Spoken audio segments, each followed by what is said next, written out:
গুৱাহাটীত আয়কৰ বিভাগৰ অভিযান মহালক্ষ্মী আৰু সত্যম গ্ৰুপৰ সকলো প্ৰতিষ্ঠানতে অব্যাহত আছে অভিযান। 3 দিন ধৰি অভিযান অব্যাহত ৰাখিছে আয়কৰ বিষয়াই।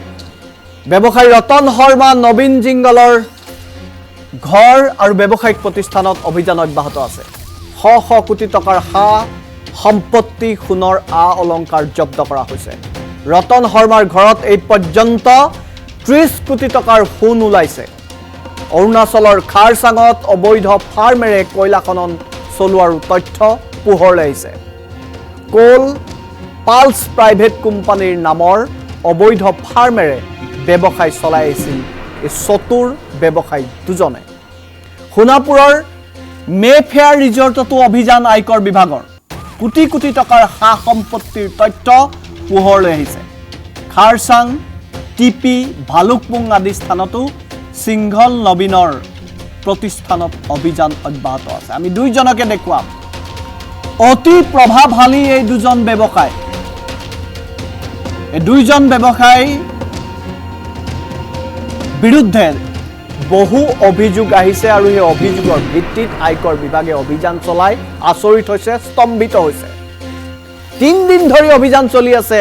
তেওঁলোকৰ ঘৰত অভিযান চলিছে, তেওঁলোকৰ প্ৰতিষ্ঠানত অভিযান চলিছে আৰু অভিযান চলাই যিসমূহ তথ্য পোৱা হৈছে, কেইটামান তথ্যহে আয়কৰ বিভাগে সাংবাদিকক জানিবলৈ দিছে ভিতৰুৱা খবৰ অনুসৰি। আৰু বহু তেওঁলোকে 2 নম্বৰী টকাৰে বিভিন্ন ব্যৱসায়িক প্ৰতিষ্ঠান গঢ়ি তুলিছে। এওঁলোকৰ দুটা প্ৰতিষ্ঠান হৈছে মহালক্ষ্মী আৰু সত্যম। মহালক্ষ্মী আৰু সত্যম গ্ৰুপৰ সকলো প্ৰতিষ্ঠানতে অভিযান অব্যাহত আছে। 3 দিন ধৰি অভিযান চলাই থকা হৈছে। দুইজনকে আমি দেখুৱাইছো। চাওক, অসমৰ ৰাইজে ভালকৈ চাওক এইকেইজন ব্যৱসায়ী।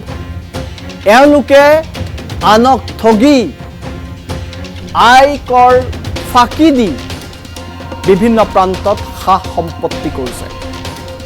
ব্যৱসায়ী ৰতন শৰ্মা নবীন সিংগলৰ ঘৰ ব্যৱসায়িক প্ৰতিষ্ঠানত 3 দিন ধৰি অভিযান অব্যাহত আছে। নবীন সিংঘল আৰু ৰতন শৰ্মা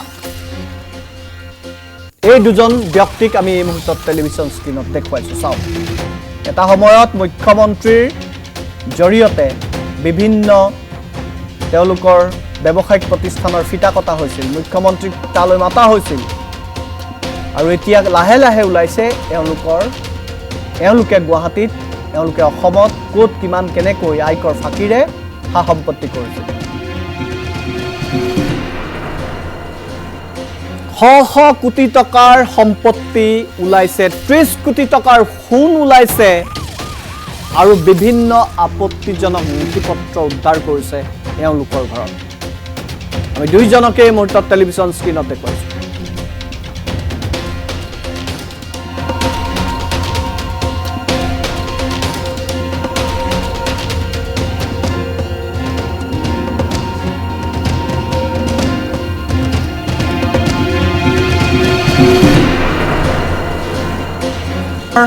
মেফেয়াৰ ৰিজৰ্টতো অভিযান অব্যাহত ৰাখিছে আয়কৰ বিভাগৰ বিষয়াই।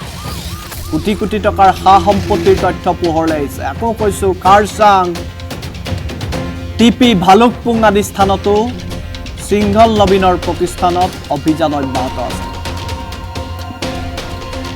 এই দুজন ব্যৱসায়ীৰ বিৰুদ্ধে বহু অভিযোগ আহিছিল। সেই অভিযোগসমূহ এতিয়া সত্য প্ৰমাণিত হৈছে। আমি সামান্য তথ্য সংগ্ৰহ কৰিছোঁ, আমি সামান্য তথ্য মাত্ৰ পাইছোঁ। 100% তথ্য আয়কৰ বিভাগৰ পৰা যদি আমি পাওঁ তেনেহ'লে অসমৰ ৰাইজক দেখুৱাম, অসমৰ ৰাইজক জনাম আৰু সেই তথ্যসমূহৰ কথা জানিলে আপুনিও আচৰিত হ'ব।